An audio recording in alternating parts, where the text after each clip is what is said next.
Okay. Yeah, now it shows recording. Okay, great. Yay! Thanks. Which it did the first time also. Okay, great. I just couldn't see it, so I wasn't Okay. sure. Okay, yay. So here we are. We are ready to get started, and I can see where I am here and where you are. And so now let's just jump right into this really important topic. And before we do that, I want to go to some housekeeping. So next month, let's see, is this going to advance? There we go. Next month, we have Ending Neck Pain as our workshop. And so as you may know, this is a part of an entire series of workshops. We call it the Body Signals Workshop. And we focus on a particular, every month, a particular subject. And I'll tell you what, I've been seeing more and more people that have been spending all their time with poor ergonomics and on their devices more and more because they don't get to be with people as much. So I'm seeing a lot more neck pain. So this is a really important subject. So if you know anybody that's struggling with neck pain, you want to make sure that they get registered for our workshop next month, August 26th at 6:30 p.m. Again, we're doing the webinar format. And if you do want to join us, then all you need to do is send us a text that says neck pain workshop, and you send it to 802-985-9850. So I want you folks to be very action oriented. And I know that all of you that are on this webinar are action oriented because you're here, right? You've already taken an action step. This is a topic that you care about. And so you're taking the action step to be here. So throughout this program tonight, I'm going to have numerous action steps for you because the only way we get to a solution and a resolution is through action. All right, so who's with me on this? You ready to take action? Here we go. So I also wanted to mention that one workshop that I did not too long ago, which was all about bulletproofing your immune system, which is still a very hot topic right now. A lot of people have asked me if I was going to repeat that. And so if any of you would like to see a repeat of that, if you missed it the first time, or if you'd like to dive into that again, or you know other people that would like to be on that, then that one, Bulletproof Your Immune System, just send us a text and let us know. And just put in the text, just write immune workshop, and then we'll know that you're somebody that's interested in that, and we're going to reach out to you to get you registered and let you know when we have it. All right, does that sound good to everybody? So let's now carry on here and talk about this idea of inflammation. So this is such an important topic, and you know, I did this same talk last year, and I actually did a little research and development to kind of investigate this idea of inflammation around the world. And I took a trip to Europe. So I was able to go through London, Montreal, Paris, and Scotland. And just on my cursory observation was that, yeah, there was a lot of evidence of inflammation and a lot of it in London and in Scotland, and maybe not so much of it in Paris, just from looking at body types and sizes. But what I also noticed is that whole event, basically it was just going from eating event to eating event. And so I saw also what was on offer in all of those different opportunities and made my choices wisely, but I could really see how the different cultures have different levels of inflammation. But what I also discovered was that there was a lot of confusion about exactly what inflammation was. So we're going to unpack this topic tonight so that you can understand it. And, you know, this summer, okay, we've all just been staying home, right? So, but the topic is as relevant as ever because, as you may know, the people that are most at risk of suffering from an adverse consequence from encountering COVID-19 is if they have a lot of the inflammatory illnesses, the chronic low-grade inflammation. And the worst outcome is when they go into a cytokine storm, which is absolutely an overreaction of inflammation in the body that just goes through the whole body. So this topic is more relevant than ever. And it's simply because of what the heightened awareness we now have of not only is this dangerous as chronic illness goes, but it's dangerous with acute illness as well. So I think it's interesting to recognize that our modern culture is really, it's been engineered to normalize inflammation in our lifestyles. And then once we've normalized the inflammation in our lifestyles, we've also normalized the way we approach it. And the way we approach it is through medications to try and deal with it, which are basically just managing it. And so we are managing chronic inflammation, and that was kind of the easy way out. So if you had evidence of inflammatory concerns such as cardiovascular disease, diabetes, obesity, all of these kinds of things, you then went to your doctor and they helped you to manage that without changing your lifestyle and just manage it. And that was the easy way out until right now, that's a hard way. Whereas all the messaging that I've been doing for my entire career about changing your lifestyle, doing the hard work to change your lifestyle, anti-inflammatory lifestyle, right? Now that's looking easier and easier. For the first time, it's looking easier and easier. And so I'm actually excited about the opportunity that we have now of really making some nice and big changes, significant changes. And that's why I think this workshop on inflammation is so important tonight. So I'm just checking my notes because I added some things in at the last minute here.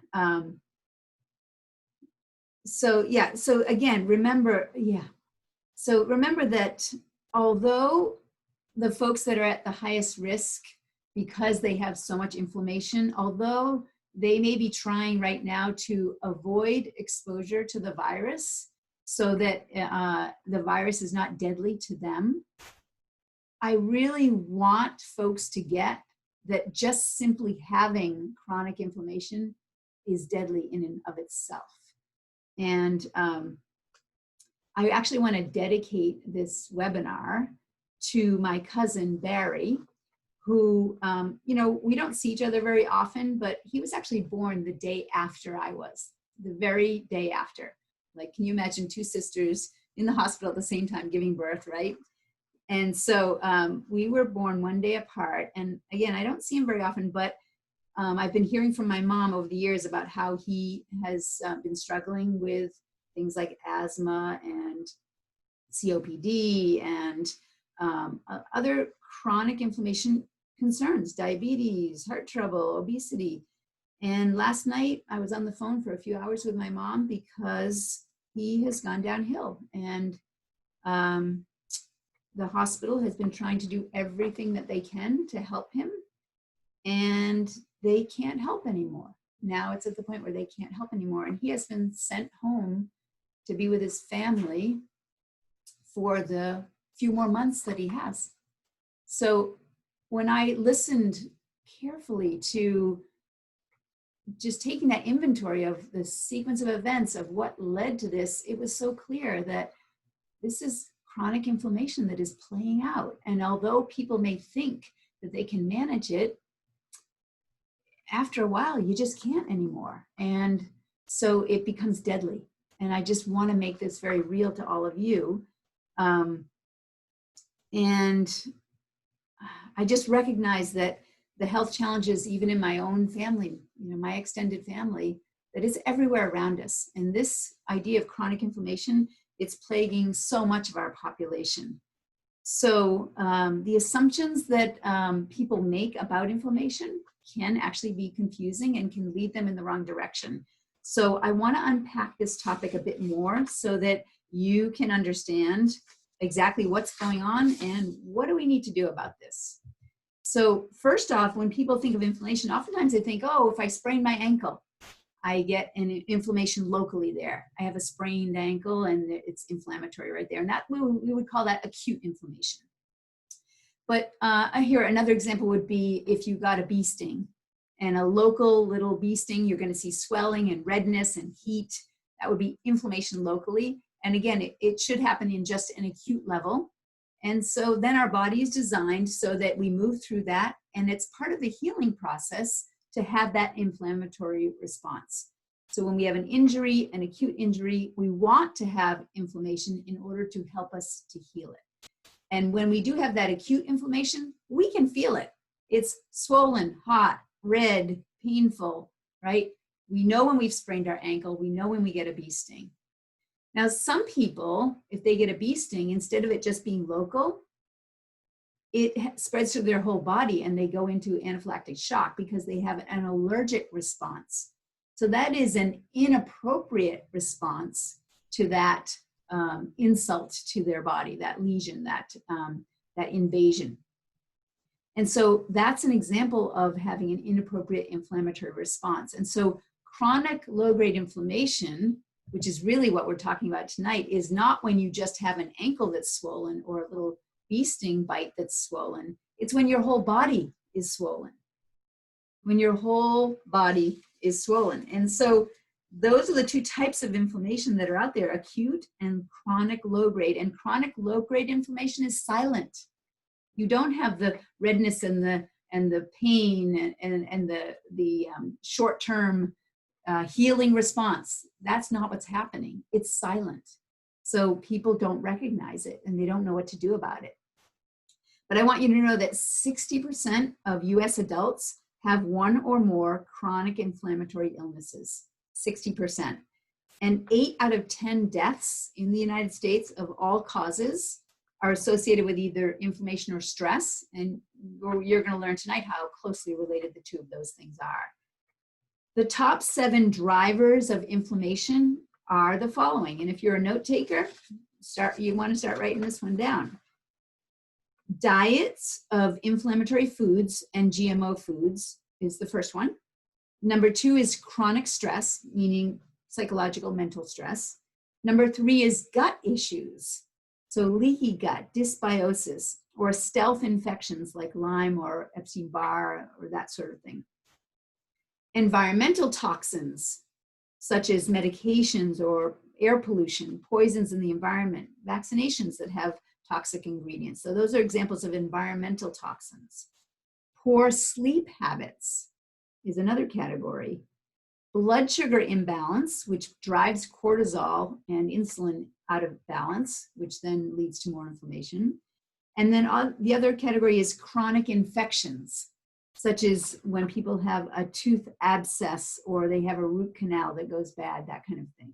So those are the things that are the drivers of chronic low-grade inflammation. So what exactly is chronic low-grade inflammation? Well, there's 2 types. The acute is the painful, as we just said, but then the insidious, painless one is the silent one. And chronic inflammation attacks tissues on a cellular level. So that's the way I want you to start thinking about this, is that chronic low-grade inflammation is attacking the cells. It's at a cellular level. So first, let's just have a few ground rules, premises here. Is your body smart or stupid? Smart or stupid? Now, I know I have you all on mute, but I can hear you. You're all yelling out. I can hear you. You're yelling, it's smart. My body is smart. And you're right. The body is smart. So inflammation is not good or bad. All inflammation is appropriate for the circumstances. So when you have an acute injury, it is appropriate to have that acute painful inflammation. But if you have a lifestyle and an environment that is driving chronic low-grade inflammation, it's responding appropriately to the environment that you've created. So we were designed, just remember, every cell in our body is all working together so that as an organism, we were designed to reproduce and survive. So all the cells in our body are always trying to move towards reproduction and survival, or survive until you have the next chance of reproduction. So that's really what it's all about. And cells are going to do whatever it takes to survive long enough to reproduce. And no matter what the environment we subject our bodies to, it is going to do everything it can to try and achieve that.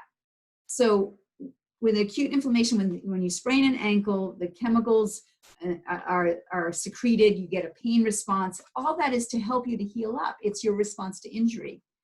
And so most people don't understand that inflammation at the cellular level is silent, it's chronic. So it's going to speak to us in a different way. And regardless of what you're struggling with, the vast majority of you out there are under attack at the cellular level.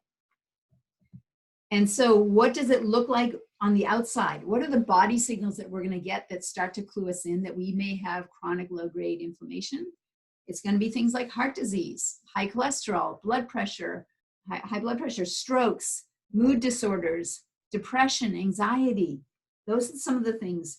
Also, brain degeneration, Alzheimer's, senility, obesity, diabetes, cancer, joint pain and swelling, not from an injury, like I didn't do anything to injure myself, but my joints are swollen. Arthritis is another word they call that. Atopic disorders such as allergies, asthma, eczema, and acne, or poor recovery from injuries, poor recovery from poor healing, poor immune response or inappropriate immune response, or let's just say something that's like an anaphylactic or an allergic immune response. So does this sound like anybody that you know? How about you, right? Are you in this? And so this is how it manifests, but you really need to understand the physiology if you are going to have any hope at achieving optimum health. If you really want to address this, you have to understand what's happening in the physiology. And please don't wait to address these things. Like, I don't want to hear any more stories like my cousin, and it may be too late for him, but for so many out there, you can do something about it, but you have to take action. So who's ready to take action? And again, if any of you know someone else who is struggling, I'm going to ask you to please lean in on them. Please lean in on them. Because right now, I laid awake at night last night thinking, I could have leaned in more. I could have been more involved. I could have reached out more. That's what I was thinking. So who do you know that you could lean in on? Because I promise you that they are looking for a better way. They're looking for a better way. So if you are too, then here we go. Let's learn more. And again, any of you that are struggling with any of these things, and these are, again, the action steps. I promised you I would help you to take action steps. So I know that there's a whole variety of things that are happening here. And so everybody's an individual with different concerns. So if anybody wants to talk down what their particular situation is to see whether or not I can help, to see what I can recommend, then I'm happy to do a free virtual consultation with you. We'll take 10, 15 minutes and we'll talk it through and see if I can direct you in the right direction. So if you would like to do that, then just send us a text to 802-985-9850. And you're going to just send it and you just put in there the word consult. And then we'll know we're going to reach out to you so we can get you scheduled on my calendar for a virtual consult. All right, so here we go. So what is it that causes silent inflammation? It's an imbalance. Now, anybody, I don't know if any of you were on the webinar that was all about getting 15 pounds healthier in 15 weeks. In that workshop, we talked about that it was all about hormonal imbalance. And so this also is an imbalance that we want to address tonight. So the fat storage hormone, if you remember from that workshop, was insulin. And insulin is what drives the body towards obesity, towards fat storage. And then blood sugar concerns with diabetes, insulin, of course, is associated with that. Heart disease and cancer are all associated with inflammation as well. So we're going to look at the specific ratios of essential fatty acids. It's when essential fatty acids get out of balance, which is one of the main things that drives chronic low-grade inflammation. So when we look at the essential fatty acids, remember, an essential fatty acid is something that is required by the body. The body cannot make it, so it must be consumed in the diet.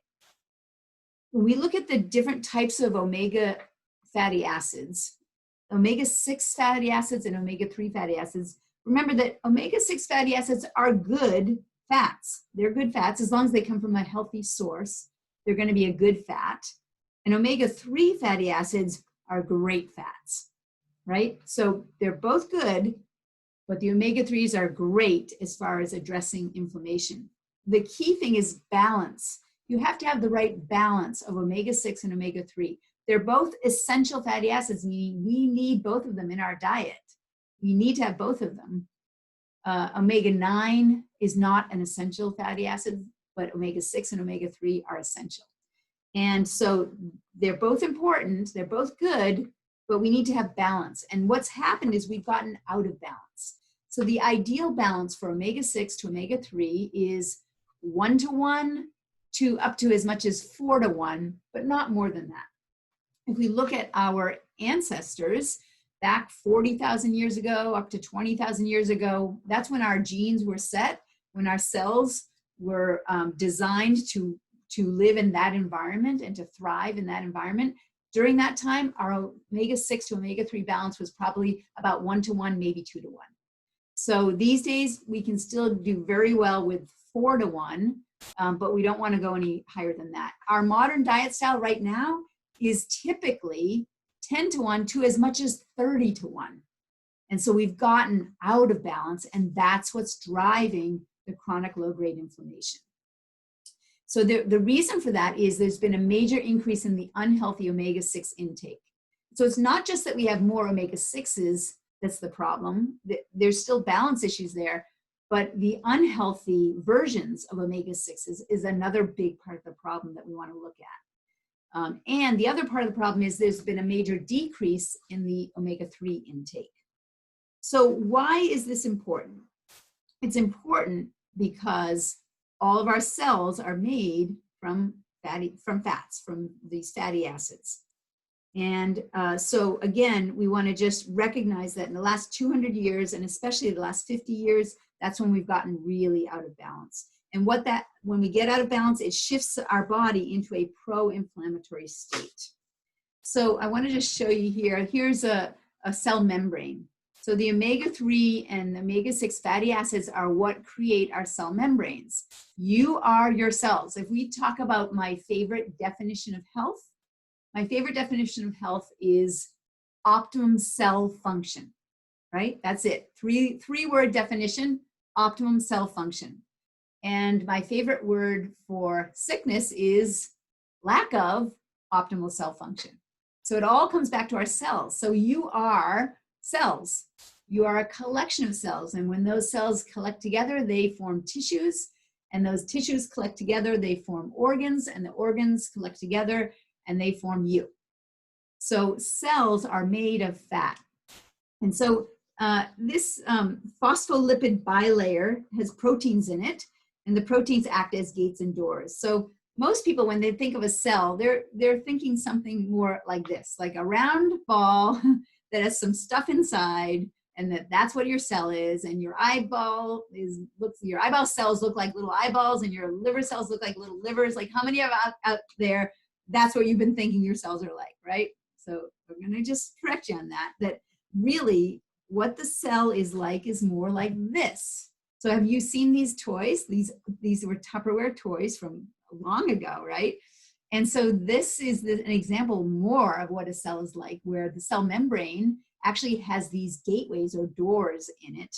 And each one is more like a key. We call it a lock and a key. So it's more, they are called receptor sites, and they allow things to go in and out. So when we talk about what an optimal cell function is, an optimal cell function means that the right things are going in and out, right? That's exactly what it is. And the way that cells function is they let certain things in, and that changes what that cell is going to do and how it's going to perform. And then they have to get things out, whether it's toxins that they have to get out, or it's going to send out messages. And that's going to be spread to other cells, so they're all networked together and communicating. So the shape and function of the cell receptors are dependent on the essential fatty acids. And you have the two fatty acids, as we said, omega-3s and omega-6s. Omega-6 fatty acids are more rigid. They hold the structure. So we need to have some structure in the cell membrane, but we don't want it to be too rigid.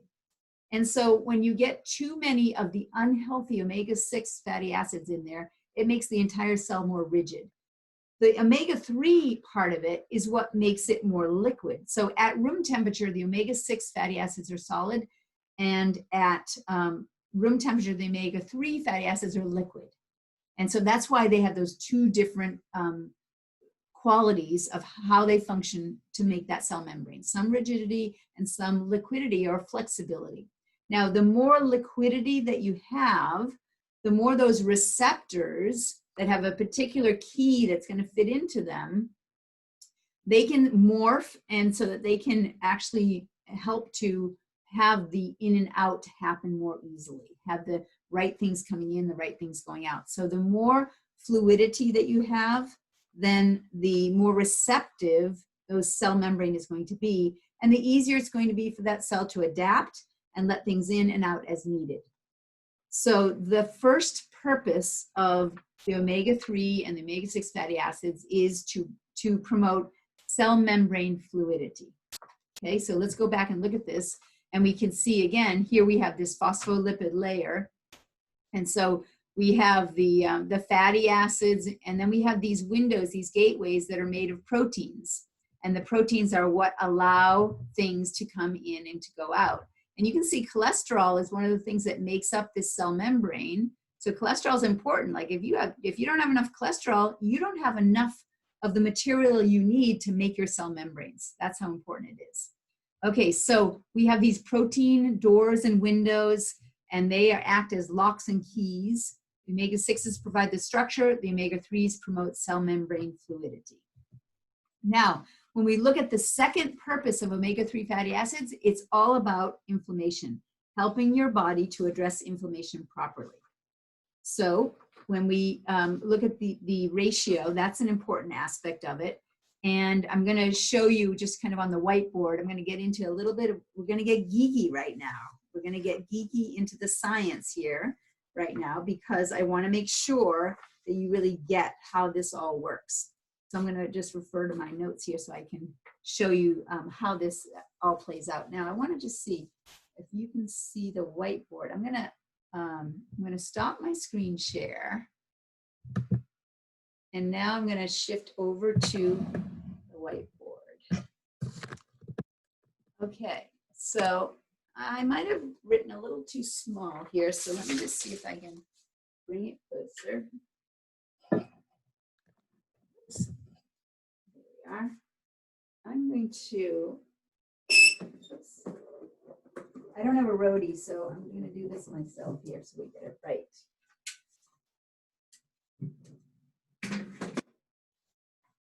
All right, here we go. I'm going to just bring it up close. I think that's going to do it. Okay, great. So we've got our omega-3s and our omega-6s.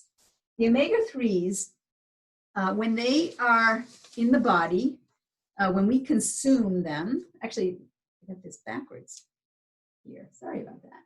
Here's our omega-6s, and here's our omega-3s. All right. So the omega-3s, otherwise known as linoleic acid, right? The linoleic acid, when it's in the presence of, we have this delta-6 desaturase, and then it transforms into GLA, which is gamma linolenic acid, okay? And then that, through delta-5 desaturase, turns into arachidonic acid. Arachidonic. Everybody with me here, right? Did I spell that right? Okay, so arachidonic acid, right? And then arachidonic acid, that's the bad guy, right? And the arachidonic acid then turns into this prostaglandin E2, which drives inflammation. So this is the baddie right here, the arachidonic acid. Now, right here, at this part of the process, as we eat omega-6s, right in through here, they can produce the prostaglandin E1s, which are good. The prostaglandin E1s are good.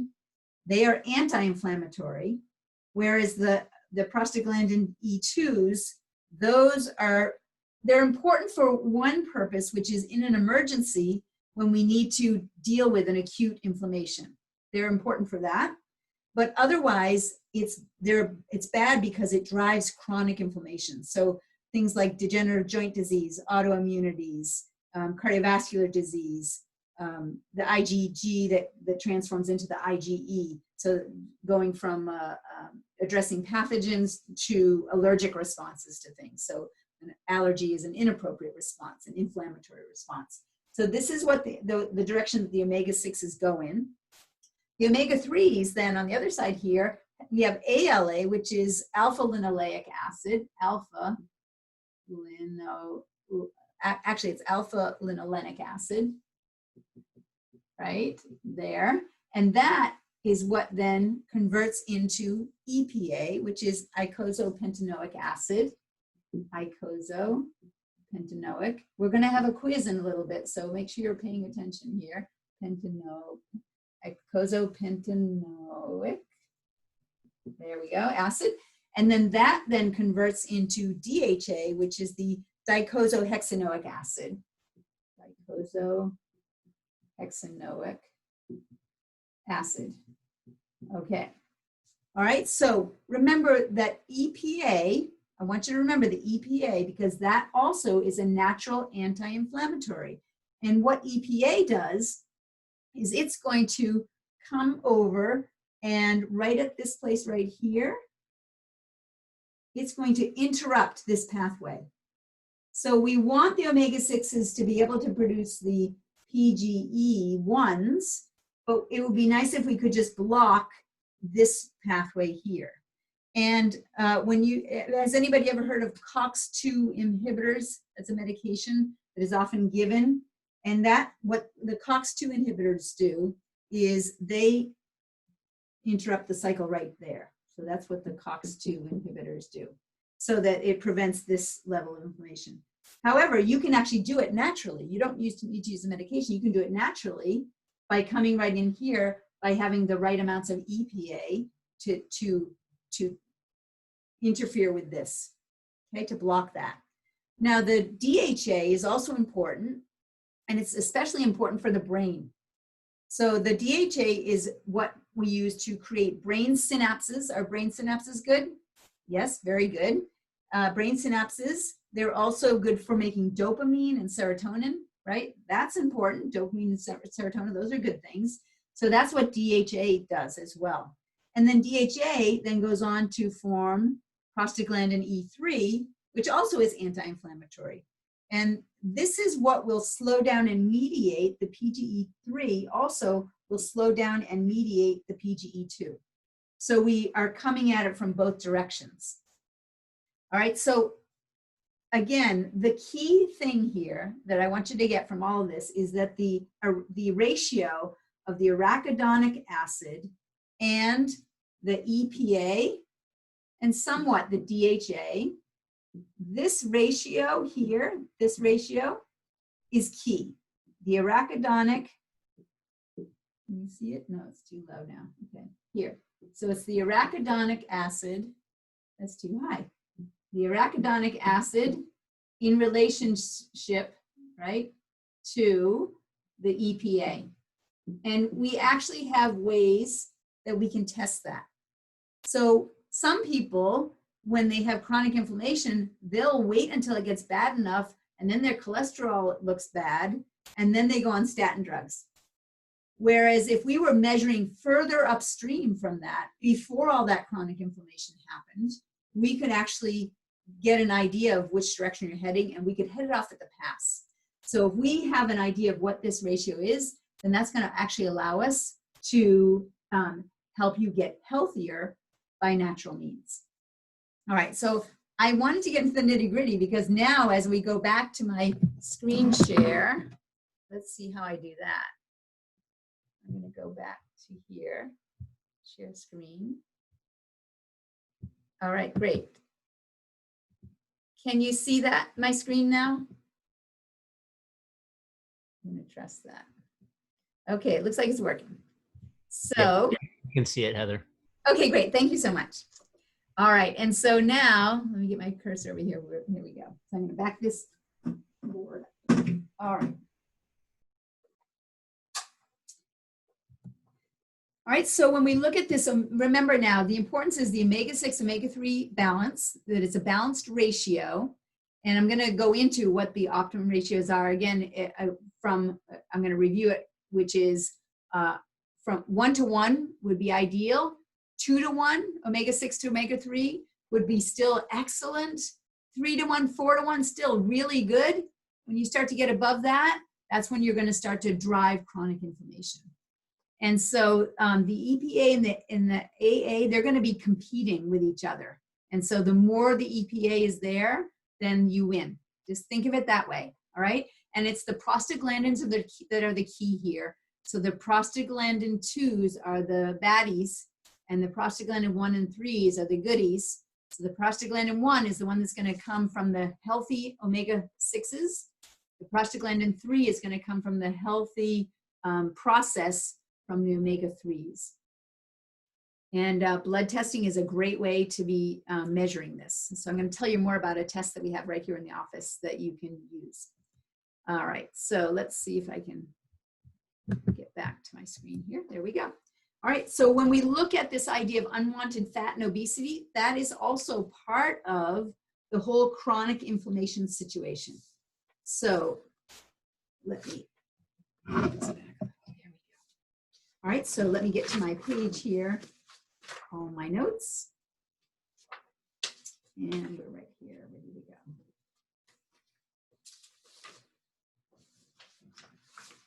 Okay, so remember when we talk about this idea of the EPA and the DHA, I want you to know that people that struggle with obesity, 50% of people, and most often they are obese, although sometimes we have what we call skinny fat people, but 50% of people cannot actually convert the EPA to the DHA all the way down to the resolvins, and the resolvins are what will stop the inflammatory response appropriately. So let me actually I want to show you this for a second so you understand it.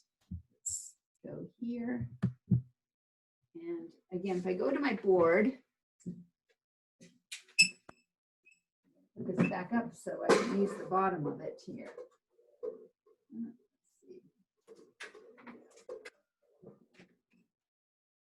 right, good. All right, so when you have an inflammatory response, like let's say you sprain your ankle, something like that, you're going to have an inflammatory response like this that kicks in. And then we want that to then peak out, and then we want it to come down. And the way that it comes down is you have these other factors that will kick in, and they will help it to come down. And when they are done, then they'll come down. So this is an appropriate type of response to an acute inflammatory situation. If, however, you have dysfunction, then that dysfunction is going to cause you to go into an inflammatory response, and then it just causes you to stay at that level. And this is what chronic inflammation looks like, is that you're just staying in that inflammatory response. So the way that we convert the EPA to the DHA, which then creates the prostaglandin 3, which then moderates, it turns down the inflammatory response. And so folks that struggle with obesity, oftentimes it's because they don't have this part happening, because they're not converting the EPA and the DHA into these are called resolvins that help to bring down the inflammatory response. All right, so let's go back to my screen share. Here. Okay. There we are. All right, so again, that's where chronic disease comes from, is that we have the hormonal storm, which then drives that pro-inflammatory response, and then it never tones down. We never see the resolution of that inflammation, and that's where it leads to chronic disease. So we talked about metabolic derangement and the hormonal storm when we talked about the getting 15 pounds healthier in 15 weeks, and the insulin driving that as well. But remember that it's not just about looking good. We all want that, but we all want to function better and feel great. And that's where getting healthier is really the answer. And we want to be able to manage our inflammation in order to get healthier. So let's look at how it shows up in different people. When we look at cardiovascular health, for example, right? Heart health, right? That's all about the blood vessels. When we think of heart health, we have to be thinking of blood vessels. And what happens when people think that high cholesterol is the problem. Actually, cholesterol is not the problem, because we need cholesterol in every single cell membrane. What we want to be looking at, though, is what is that cholesterol doing? And if you have poor diet, either nutritional deficiencies or toxic foods in your diet, toxic chemicals getting into your body, then they will actually nick the lining of the cell membrane. So I'm sorry, of the blood cell membranes, the vascular membranes. So you have these, this is a blood vessel that we're looking at right here. You can see it looking at a cross section of it. So here's the blood cell, here's the blood vessel membrane. And then inside that is a lining of that blood vessel, the blood vessel wall. And if you have unhealthy diet, either nutritional deficiencies or toxic ingredients that are getting in, then you literally will nick and scratch and irritate the lining of the blood vessel. And when you do that, it has to be repaired. And so what do we use to repair it? We use cholesterol to repair it. And so the cholesterol is not the bad guy. The bad guy is what's destroying the walls of the blood vessels. Do you see that? And the cholesterol is just responding appropriately, trying to heal it up. And so then the other thing is, remember we talked about rigidity in the cell membranes. So if all your blood vessel walls are made of cells that are rigid, then it creates rigidity in the blood vessels themselves. And that puts you at higher risk for plaques and clots and strokes. So that's how the cardiovascular health aspect of it works. It's all about the blood flow through the lumen and the amount of flexibility in that blood vessel wall, as well as the not damaging the blood vessel wall so that it needs to be healed up. So cholesterol levels may be elevated because your smart body is responding to the irritation by the plaquing of the walls. And so you're going to keep driving those cholesterol levels lower because you're using a statin drug, but you may still actually have disease in your body, because if you lower the cholesterol and the blood pressure artificially, you still can't expect better longevity because it's just going to show up somewhere else, other inflammatory illnesses, cancer, diabetes, that kind of thing. So if you don't change the inflammatory lifestyle, then you're not there yet, right? So it's not about treating the lifestyle, it's about cleaning up the lifestyle. Now let's talk about joint health. Joint health, so joint pain, swelling, arthritis, DJD, OD, osteoarthritis, OAD. It's all about, people have, I like to joke about this, they come at me with all these acronyms, right? I've got DJD, I've got OA. Oh, what about FAS? Do you know what FAS is? It's falling apart syndrome, right? Adult onset FAS, falling apart syndrome, right? That's where you've got all these joints that are troubling you, whether it's shoulder, elbow, hips, knees. And, you can even predict the weather with your joints, right? How many of you have that superpower where you know what weather change is going to happen because of how your joints feel? And I know this is rampant. I mean, all the baby boomers have got it, right? We know. So, and if anybody tells you that DJD is just a normal part of aging, oh yeah, just kick them in the shins, because that really drives me crazy when I hear that. When I look at somebody's spine and they have osteoarthritis at C4 and 5, but not at C2 and 3, okay, oh, you're telling me C4 and 5 is older than C2 and 3? It's not about aging. It is not about aging. It's about wear and tear and inflammation, chronic inflammation that's being driven. So the results of all of this is from poor biomechanics and biochemistry. That's what's causing this. And when we think of athletes, it's all about performance and recovery. Well, performance comes from brain synapses, reaction time, agility, contraction strength, and recovery time, rehab, and essential fatty acids are key for all of this. So whether it's trying to address arthritic and inflammation in the joints that's already there, or whether you're trying to prevent that, or whether you just want to have optimum performance in your body, the essential fatty acids are key for that. And then we can look at brain health, right? Brain health, very important, because it's all about the brain synapses. And we have to look at pediatric development as well. And in fact, some moms complain of baby brain, right? They feel like, oh, I can't even think straight when I'm pregnant. And that's because your baby is building its brain. And if you don't have enough nutrients going in, your body is going to draw off of your tissues. So your brain is going to help to make your baby's brain, unless you have the right amounts of food and supplements to provide the nutrition that the baby needs. And then same thing happens for breastfeeding, right? You got to keep your nutrition up really strong when you're breastfeeding, because that's how that baby is growing, is from all the ingredients that are coming through the breast milk. And so then we get to things with brain health. We think of moods, right? So how many people have trouble with moods? Or actually, let me rephrase that. How many people in the room know somebody in your household that has trouble with moods, right? So moods, serotonin, that's definitely part of the essential fatty acids. And then also we can look at the other side of that, the depression, the anxiety that can happen, and then the senility that can happen. Alzheimer's, we know that essential fatty acids are so key for all of these aspects of brain health. So I wanted to now just, again, if any of you are struggling with any of these topics, whether it's the brain health, the cardiovascular health, or the joint health, just if you want to have a consult, it's on me, virtual consult, no charge, and we can talk it down, see how I can make recommendations for you. So just text to 802-985-9850 to consult, and then we can reach out to you. So what are these symptoms really saying about your health? Remember that symptoms are telling you what direction you're heading. And so just as much as chronic inflammation is silent, the symptoms that you do have that are associated with that chronic inflammation are there as a wake-up call to tell you that you're moving in the wrong direction. And so much of the time in our culture, we actually are using medications so that we don't feel those symptoms. And that's the way we address them, to manage them.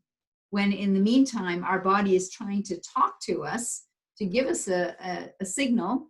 And when we look at this illness-wellness paradigm or continuum here, we see on the left-hand side, that's premature death. On the right-hand side, that is optimum wellness. And so we see in between, we have this range. And the neutral point is when there's no discernible illness or wellness. So that's kind of false wellness, where people don't have symptoms. And so they might call themselves healthy there, but really we can see that there are three aspects to this. There is the sick zone on the left-hand side, the not sick zone right in the center, and then there's the healthy zone on the right-hand side. And so if we are going to, the second thing we need to know is that nobody's standing still. So everybody's somewhere on this continuum, but nobody's standing still. And so the direction you're heading is going to be based on your lifestyle choices. The summary of all your lifestyle choices are going to tell which direction you're moving in and how fast you're moving in that direction. So if we want to start moving in the direction towards wellness, towards high-level health, then we have to be doing the right lifestyle things. So let's look at some of the things that happen. So as I said, in this paradigm, many times with a treatment paradigm, people are just waiting for symptoms to show up, and then they're managing them with medications while they continue to move in the wrong direction. And the problem is that it's a belief that drugs work, but actually they do work. They do work at treating the symptoms. And that's why, someone like my cousin he was using medications to manage this chronic inflammatory state, and he's not alone. I mean, that's the way our culture has been designed, is to move people in that direction. Our modern lifestyle is chronic inflammation driven, and then our modern healthcare system is managing it with drugs. And so it's a problem, because you have to ask, what's your objective? Like, do drugs work? Yes. But the real thing to ask is what your objective is. So if your objective is to get healthier, then no, the drugs don't work to get you healthier. They do work to manage the symptoms. So let's take a look at the most common way that we address inflammation through the allopathic model, which is using drugs, right? Most people are going to go to these non-steroidal anti-inflammatory drugs in order to address inflammation. And there's a problem with that, because it can affect your gastrointestinal irritation. So a lot of people get stomach bleeds when they take non-steroidal anti-inflammatories. And by the way, NSAIDs, non-steroidal anti-inflammatories, those are things like ibuprofen, Motrin, Advil, that kind of thing. And so many people think that, oh, they're just over the counter, they must be safe, when actually 16,000 people a year die from using NSAIDs as prescribed. So that's not even an accidental overdose. Nope, using it exactly the way their doctor has prescribed it, and they're actually dying from it. And that death may be coming from, again, the GI bleeds, the gut bleeds. It may also be from heart attack and stroke. Increased heart attack and stroke happens with NSAID use. Yep. Also, things like flesh-eating bacteria are one of the side effects that can happen from using NSAIDs. Toxic shock syndrome is from women that have taken NSAIDs to trying to relieve menstrual pain. Osteoarthritis is driven by NSAIDs, increase in osteoarthritis. And infertility is another side effect of NSAIDs. And, of course, the big pharma just says, well, just keep taking them, right? And they put the disclaimer on them of what the side effects are in very small print or in very fast language on the end of the commercials. But what do we want to do instead? There's got to be a better way. And I want you to just remember, too, that if you're thinking of even just things like aspirin, right, they actually have a lifetime limit that has been stated. And that lifetime limit is 1,000 to 1,500 NSAIDs in a lifetime. That means pills in a lifetime, right? So some people are taking it like candy, like they're taking a few a day for months and years. And again, the result is all of these different things. Hearing loss can be another part of that NSAID use. Allergic reactions, the liver failing, the kidney failing, even certain types of breast cancer are associated with just using NSAIDs too much. And if you have 1,000 to 1,500 in a lifetime, your risk of kidney failure multiplies by 4 times. And if you have 5,000 in a lifetime, it goes up 800%. So we definitely want to be paying attention to finding a better way than just managing inflammation with these NSAIDs. And yet I still have people that say, well, I take aspirin for the headache that is caused by the Zyrtec I take for the hay fever I got from the Relenza, for the uneasy stomach from the Ritalin that I take for the short attention span, caused by the Scopoderm teas that I take for the motion sickness that I got from the Lomotil that I take for the diarrhea, caused by the Xenical for the uncontrolled weight gain, from the Paxil that I take for the anxiety, from the Zocor that I take for my high cholesterol, because exercise, a good diet, and regular chiropractic care is just too much trouble, right? I kid you not. I have people that are coming in on lists of medications. It's just managing it. And they come in because they're finally ready to try a new way, try a better way. So again, what causes the silent inflammation is things that have gone out of balance. And remember that if we can measure the arachidonic acid to the EPA levels, then that's where we're going to be able to actually measure as far upstream as we can go with this. And that's where we can then get people into a program, and 90 days later, we're going to measure it again, and we're going to see how we're doing. So it's a good report card. So here we are. So I want to now, I want to introduce this brain span. And some of you in the practice are already familiar with this. This is a way that we can actually do a test right here in the office that will look at exactly those things that we want to be measuring, which is the brain inflammation pieces. I mean, the chronic inflammation pieces. And this particular kit that we get, it actually has been based on over 100 peer-reviewed research studies. And basically the way they explain it, which I love, is the same way that we think of calcium to build bones, and we think of protein to build muscle. The omega-3s are what important to build brain tissue because it's very much fat-based. So the inflammation, again, it's at the cellular level, and that cellular dysfunction is what is driving the inflammation and the chronic disease.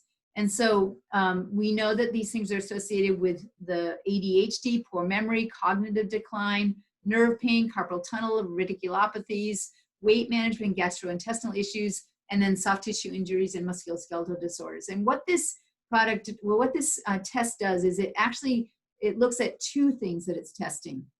One is the cellular inflammation levels and the omega-3 balances. So it literally will measure what the balances are in your blood from omega-6 and omega-3. It looks at the arachidonic acid and the EPA.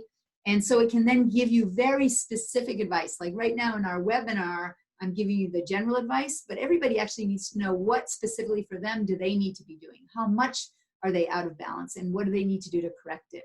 So those 2 tests, so that's the first test, is looking at it's a blood test that looks at those omega balances and the cell inflammation index. The second part of the test is a cognitive test where it measures your memory and your reaction time and the other aspects of brain function, cognitive function. And so those two tests, like if you go and just get those two tests on their own, they're usually about $100 each. But if you go and get the BrainSpan test online, you can go and get it, it's $150. But here in the office, we actually have it at $125. So we're saving you money already. And anybody that wants to get the BrainSpan test so that they can then do the right thing, and then we'll retest in 90 days. Because you're coming in through here, again, I'm action oriented. What we're going to offer is that your retest will be at a 20% discount.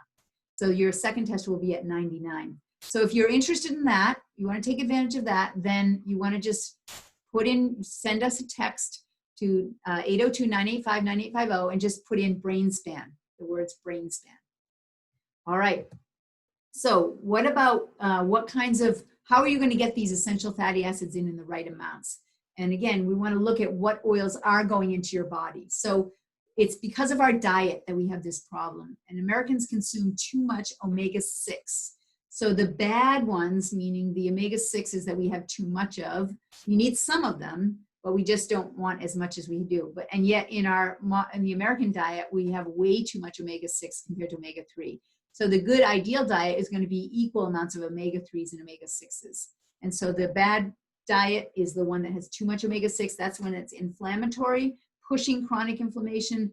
And the good diet, where it's equal, it's where it's anti-inflammatory. And so again, that's going to equate to more pain and less pain. So if you have symptoms getting worse, the first thing I'm going to ask you is, why do you think that is? What's more inflammatory in your lifestyle? And it may be coming from the diet. Yeah, I wasn't so careful. People then realize, yep, what I do matters. The choices I make matter. All right. So where are the sources of these things? So remember that the omega-6 fatty acids, we do need some of them, and we want to make sure they're from good sources. So if we look at the bad sources, it's going to be from the grains, especially like corn, and the grain-fed animal proteins, and the vegetable oils like corn oil, cottonseed oil, sunflower oil, safflower oil, peanut oil, soybean oil, and canola oil. Now, if you do use something like a sunflower or a safflower oil, if it is not processed, then it won't be damaged, and then it could be a healthy source of an omega-6 fatty acid. But if it's been processed and heated, that will damage it. So when you look at things that are like when you get olive oil that is extra virgin olive oil, what that means is it's that first press, it hasn't been processed as much. So you want to make sure things are cold pressed rather than the typical way, which is using a heat process. Also, look at, as far as the processing of these grains, many grains, they use glyphosate in order to dry the grains fast. And glyphosate is Roundup, and that is highly toxic. So if you are eating the conventional non-organic grains, then they very likely have glyphosate in them, which is going to tear up the walls of your intestine and create leaky gut and lead to all kinds of inflammation. Right? So then we have the omega-3 fatty acids, and those are going to be coming from cold water fatty fish. Again, wild caught is better because the farm-raised fish oftentimes are being fed grains, unhealthy grains, and it makes them inflammatory. So you take a really good thing, like a fish, and you feed it the wrong thing. It's not their real food that they would eat. And now you're going to create a bad thing. You're going to create an omega-6 fish instead of an omega-3 fish. Grass-fed meats, game, and range-fed domestic livestock, right? That's range-fed. And then the eggs, free-range eggs, right? Also, flax, hemp, and walnuts are going to be sources of omega-3. However, I want to caution you on that because there are folks that cannot convert. Only 5% of the people can actually convert the omega-3s that are in the flax, hemp, and walnuts into the EPA and the DHA. And so if only 5% can do that, then you're going to need 100 times that amount in order to get the amounts of EPA and DHA that you need. So And then if on top of that you're eating a lot of grains, then this is a caution for vegetarians. So many times vegetarians say, I don't want to eat the fish. And so they are looking for their omega-3s from the flax, hemp, and the walnuts. And so it has some benefit, but it can't convert. Remember I'm going to just show you this so you can really understand it here. We're going to convert back up to here. So we talked about right here, the omega-3s, and we talked about the alpha linolenic acid. So that's what's in the flax and the hemp and the walnuts is the alpha linolenic.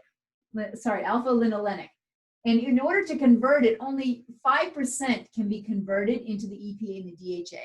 So it's better to just get your EPA and DHA straight from the fish because it already comes in that form. When you're getting it from the plants, then you have to convert it. Okay, I hope that is clear.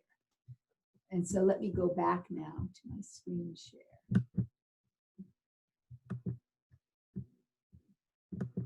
Let's see. There we are. All right, so the safest and most efficient way to get your omega-3s is going to be through fish oil. And again, you just want to make sure that it is healthy fish oil. And so what's the next thing that people say? Oh, there's nothing that can be done. There's a lot that can be done, right? And so, you know, I joke about it, but I just have this feeling that my cousin is kind of feeling that way right now, that there's nothing that can be done. And I don't know if that's true or not. And I'm certainly going to lean in here.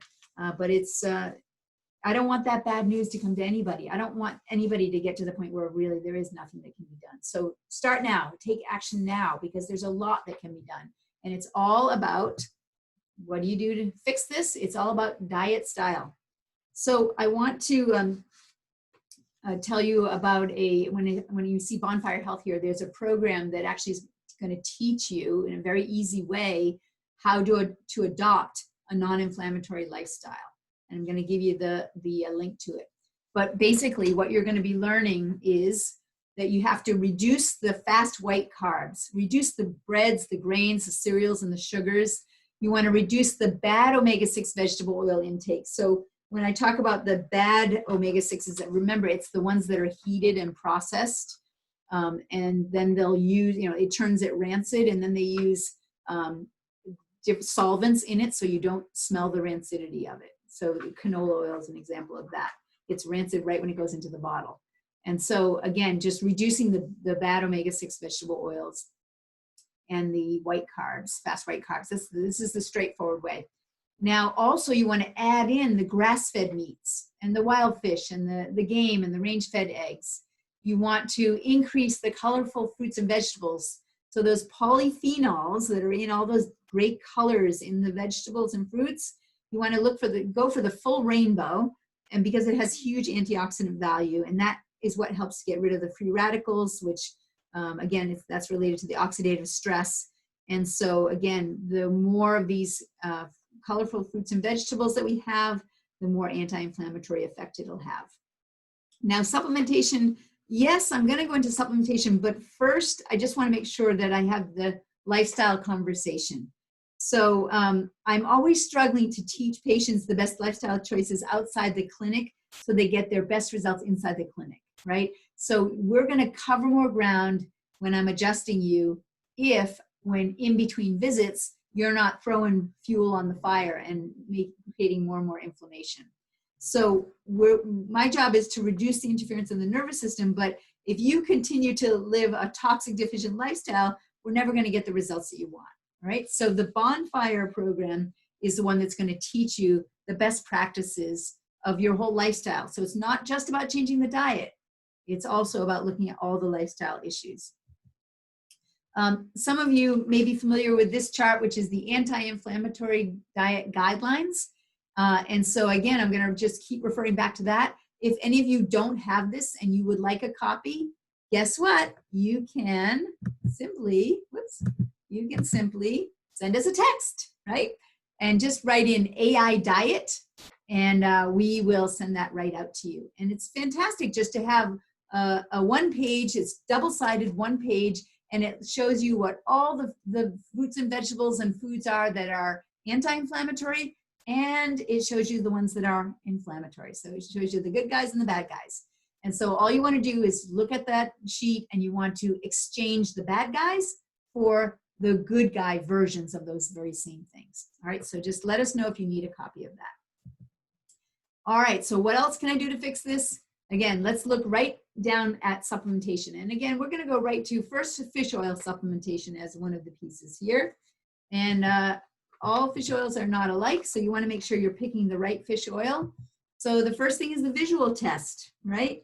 So just look at the oil. A healthy oil, a pure oil is gonna be clear, not cloudy. So if you're looking at you know, a bottle on the shelf and it's been there too long, it might be cloudy. Or if it's not a pure oil, it might be cloudy. So there's a visual test.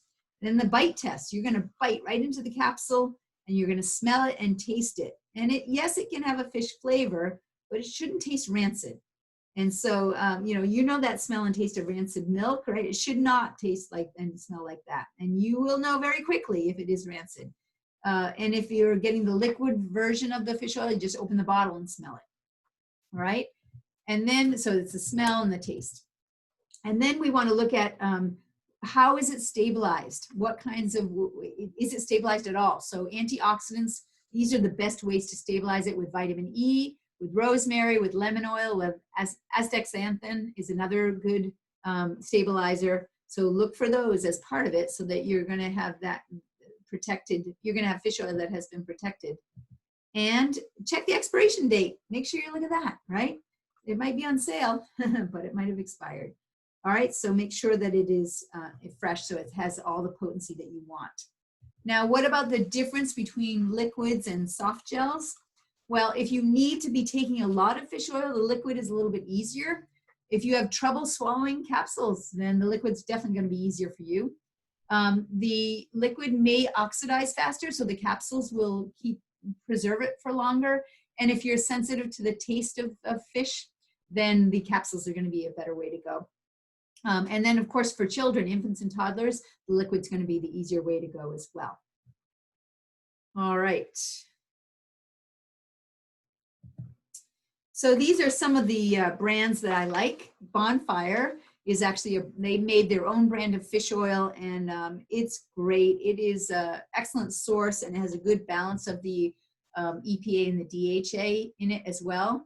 And it is made from anchovies, sardines, and mackerel. And so it's just an excellent product. I find it's really great for a lot of people. Peru is the source of where they get their smaller sized fish, and that they're using sustainable fishing practices for it as well. Wellspring omegas are also from Alaskan cod liver oil. And again, they have that 1-to-1 ratio for the EPA and the DHA. They also have the vitamin A and the vitamin D as part of it as well. And so they're both good fish oils. I just find that when I test people, some people actually test stronger, preferring one than the other. And so I'm going to go with that. And I'm going to trust that their body is letting me know which is the better match for them. But both of them are excellent quality. Now, other ways of addressing inflammation besides fish oil would include things like turmeric. So many people have heard about turmeric being an anti-inflammatory supplement, and it is excellent as that. However, turmeric that is taken in the diet, like if you eat a lot of Indian food, that kind of thing, only 6% of that turmeric is actually going to be absorbed into the body. Whereas this product, Turmeric Forte from MediHerb, it's actually infused in fenugreek, which makes it much more absorbable. I think it's 26 times more absorbable, the turmeric forte is, than just regular dietary spice turmeric. But it actually helps with brain function and inflammation in the brain. It helps with systemic inflammation. It helps the blood vessels. It helps with osteoarthritis. And it actually uses some of the endocannabinoid pathways as well, which I found was very interesting too. So the curcumin is the active ingredient that is in the Turmeric Forte. And it's actually, this particular source is a really good source. It's a very clean source. Now, many people are curious about hemp oil or CBD products that use the endocannabinoid system. And so just a really quick refresher on that, the endocannabinoid system is what regulates everything in your body pretty much.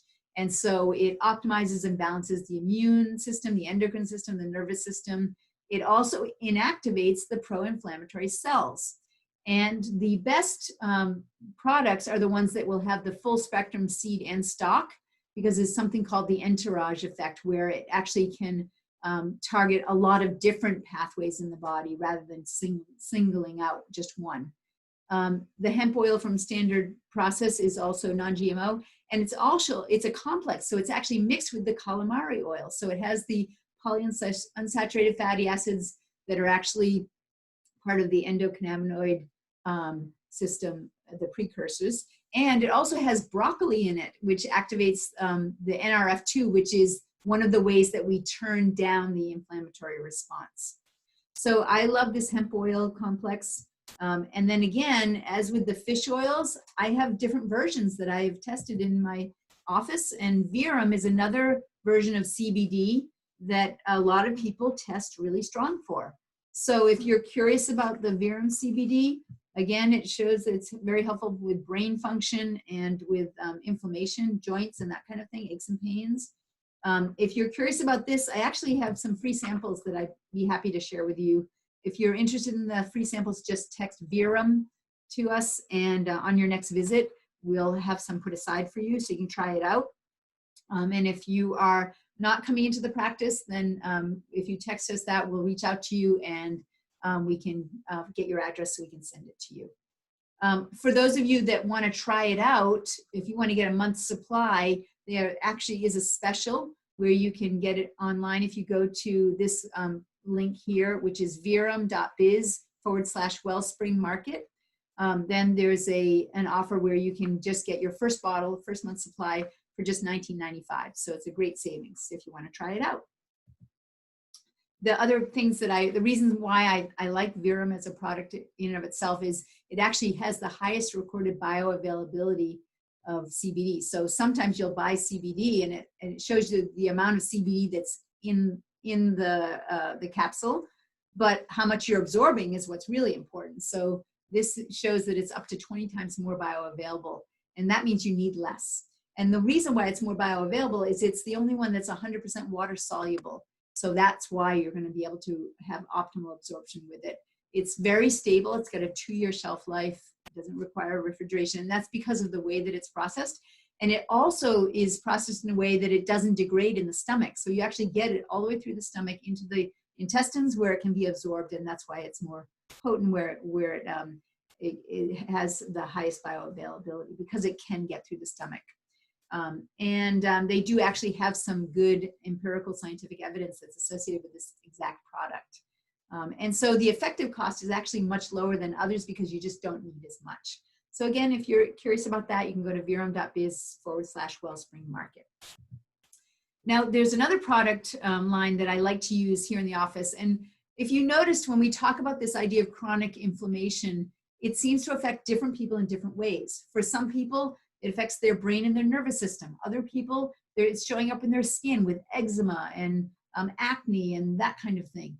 For other rashes, that sort of thing. Other people, it's affecting their cardiovascular system. Other people, it's affecting their thyroid. Other people, it's affecting their pancreas and their blood sugar and so on. And so this product, it's called polymorphogen, right? Protomorphogen. And it was developed, I think, 70 years ago by Dr. Royal Lee. And it basically is very specific supplements that repair the receptor sites on the cells so that they work again. It's basically like a blueprint that goes in and resets the receptor sites so that those receptor sites, remember we talked about a healthy cell is one that's going to get things in and out, and everything goes in and out based on those receptor sites. So this is fantastic for really helping to heal up the very tissues that have been damaged in that individual. Now remember, again, it's about lifestyle. So stress is another factor that will drive chronic inflammation. And it comes at us from all dimensions: thoughts, toxins, and traumas. So it's not just mental emotional stress, it's the chemical stress, the physical stress. Sedentary lifestyle, again, is part of that. So when we look at that stress coming at us from all angles, I want you to understand that when it's happening in the nervous system, one of the things that can happen is you can have at the very top of the spine, the C1 vertebra.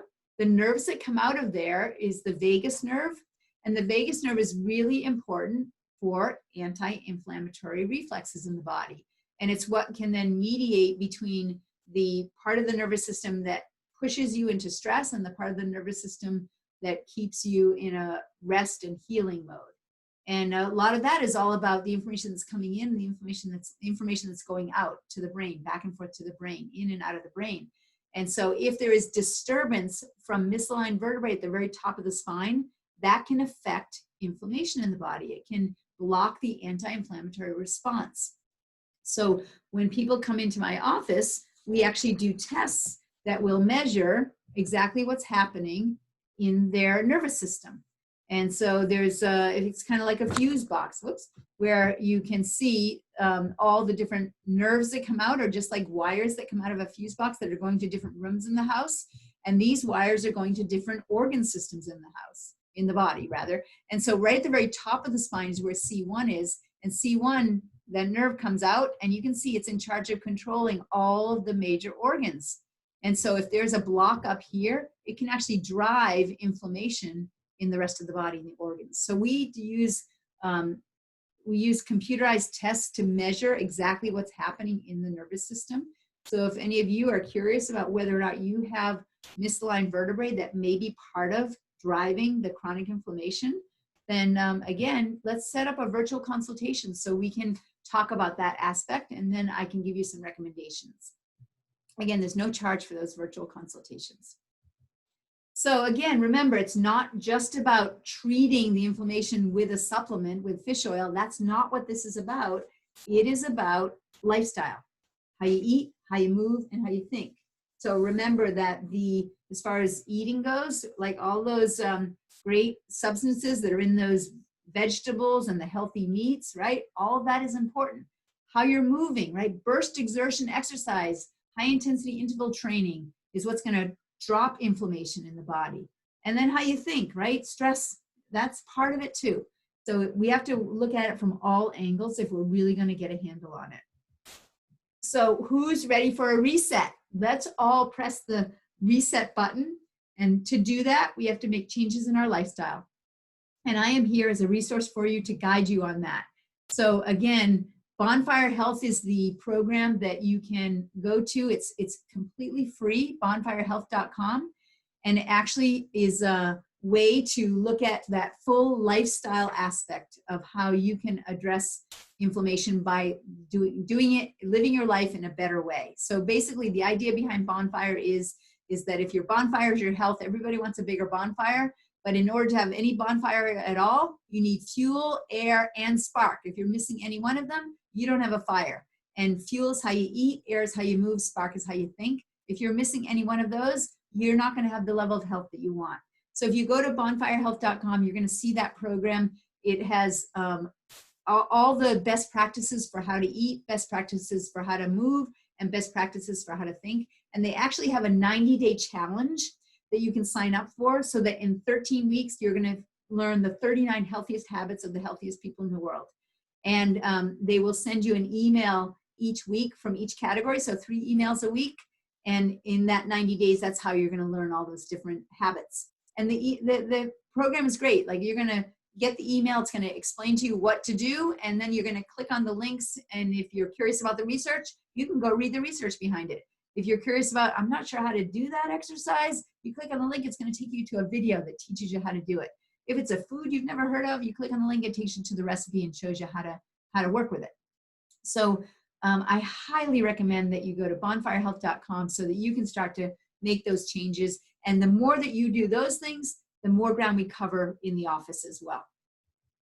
So another dangerous belief is that your problems will go away if you ignore them. So procrastination is the thief of health. And so please, please, please, please take action. Please don't wait, because bad things happen to people that don't take the action. And I don't want those bad things to happen to anybody that I know.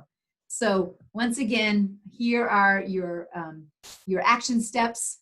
If you're already in the practice, remember it's progress, not perfection. So whatever you learned tonight, just take that next step in the right direction. If you're not in the practice and you're curious about what we do, please just text consult so we can set up a virtual consultation and we can find out if we can help you. And if you want to get registered for the neck workshop, you can text that. The immune workshop, send us a message with that. If you're interested in the brain span test or the anti-inflammatory diet handout or the sample of Virum. So you've got your action steps here.